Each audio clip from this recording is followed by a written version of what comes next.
Bakit kaya to si Roqueta? Walang katigil-tigil sa pagbatikos kay Marcos. Alam nyo, ang na-analyze ako dito sa mga to, dito kay Amy Marcos, kay Roqueta, kay Sara Duterte, kay Bongo, kay Bato. Alam nyo ito, atat na talagang mawala si Marcos sa pwesto.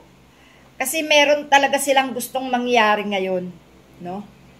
Kung sakaling sila ang mapapapwesto kung si Sara Duterte, maabswelto sila sa lahat ng katarantaduhan nila, no? Isipin nyo, sabi ni Roqueta dito, ngayong 28% at 29% na ang iyong approval at trust rating, paano ka magpapakumbaba? Isa lang ang pwede mong gawin, magbitiw ka na sa pwesto. Sumunod ka sa turo ng ating Panginoon. Magpakumbaba ka, umamin ka na, ikaw ay wala sa tamang pag-iisip, umamin ka na, ikaw ay may bisyo. Yan o, Attorney Harry Roque. Yan po ang nagsabi. No? Ito si Harry Roque. Ito ang talagang, hindi nyo ba napansin yung mukha ni Roque? Ano na siya, parang nasusunog na, nangingitim na, stress na, pumapayat na. Palagay ko, ito ang laging bangag. No? Pati yung pagngiwi-ngiwi, no? Iminumostra niya sa mukha niya, ang pagngiwi-ngiwi sabay banat kay BBM. Hindi naman talaga dapat patulan to ni BBM, kasi bababa ang level ni BBM pag pinatulang tong klase ni Roque. Abogado to, no? Pero ang pag-uugali, ang attitude, ang kanyang walang kamodo-modo to. Malaki ang pagnanasa nila talaga sa pag-upo ni Marcos. Malaki talaga ang pagnanasa nila na mawala si Marcos sa pwesto. O mga kapatid, naniniwala na kayo na talagang meron silang usapan bago mag-eleksyon noong 2022? Na kailangan maghati sila sa termino? Na kailangan ibigay kay Sara Duterte ang natitirang 3 taon? Eto na. Totoo talaga yung ibinigay na informasyon sa akin ng mga dating sundalo, dating Philippine Constabulary na nasa abroad, no? Sila yung nagbigay ng informasyon sa akin no, na bago mag-eleksyon na ganun ang usapan. Totoo nga. No? Meron itong mga pinoproteksyonan tong mga hudas na to, kung kaya't ito gustong-gusto sa BBM. Kung ako naman sa'yo, Mr. Bongbong Marcos, Mr. President, lalo mo silang inisin. Lalo mo silang panggalaitihin. Alam mo bakit? Bakit yan ang turo ko sa'yo? Kasi, habang nagagalit sila sa'yo, habang nanggagalaiti sila sa'yo, habang nanggigigil sila na pababain ka, lalabas at lalabas ang mga baho nila. Lalabas at lalabas ang mga tunay nilang sikreto. Mabubulgar na yan sa ating lahat, no? At galingan mo lalo. Huwag kang papatol. Huwag. Idiretso mo lang ang panunungkulan mo. No? Huwag mong patulan kahit yung kapatid mo, kahit sino pang gamitin, kahit gamitin pa yung nanay nyo. Huwag kang kikibo. Nandiyan ka na. Tapusin mo lang yung termino mo.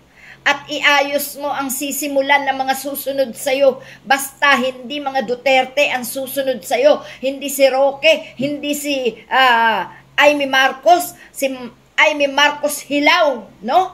Hilaw na mangga, no?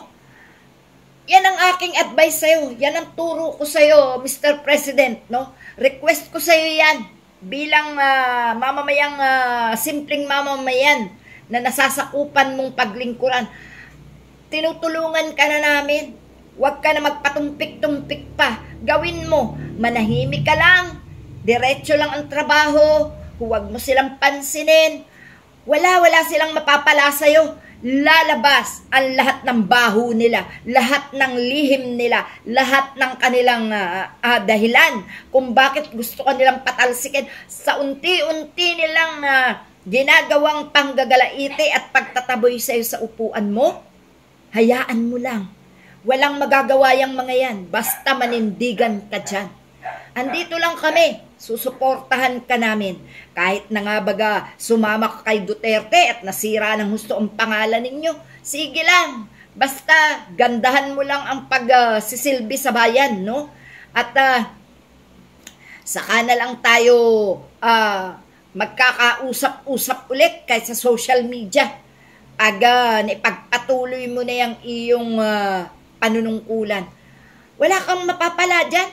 Yan si Harry Roque, praning. Yan ang bangag. Yan ang adik. No? Wala na magagawa. Pinababatak siguro talaga yan ng mga Duterte para magbunga nga ng magbunga nga. Ang daldal eh. Walang katapusang kada daldal. No? Isinusuka na nga yung boses niya ng tao tuwing maririnig at tuwing makakabasa ng mga kung ano-anong pinagsasabi. Abogado pa ba yan? Ha? Yan bang ganyang klase, abogado pa? Kami nga, kahit binabatikos ang kung sino, hindi namin maimostra-mostra yung mga itsura ng tao ha? Bakit? Abay, hindi maganda yon, no? Baka mamaya sa kagagaya niya sa pagngiwi-ngiwi mahipan ang hangin yan, matuluyang mangiwi, siya nga yung tabingin ang mukha At bagsak na yung isang mata, no? Ito si Harry Roque ang nag-aadik. Hindi si Bongbong, hindi si BBM.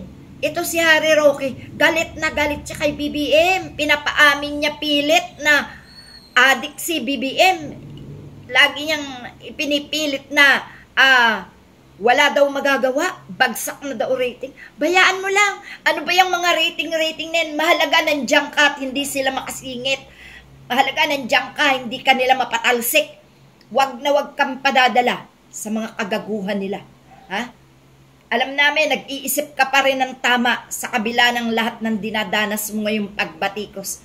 Wala na Yang mga ganyang klase sa mga alyado ni Duterte, mga walang respeto sa nakatataas sa kanila, no? Wala. Mga naturingan ng pag-aral pero mangmang ang kaalaman. Yan, mambenga, mambuli, no? Ganyan ang trabaho nila, no? Ha? Manira, magsinungaling. Yan si Roque. Yan ang mga lahi ni Duterte, no? Kasama ng mga tumatakbo ngayon. Mga kapatid, walang kwenta si Harry Roque. Wala.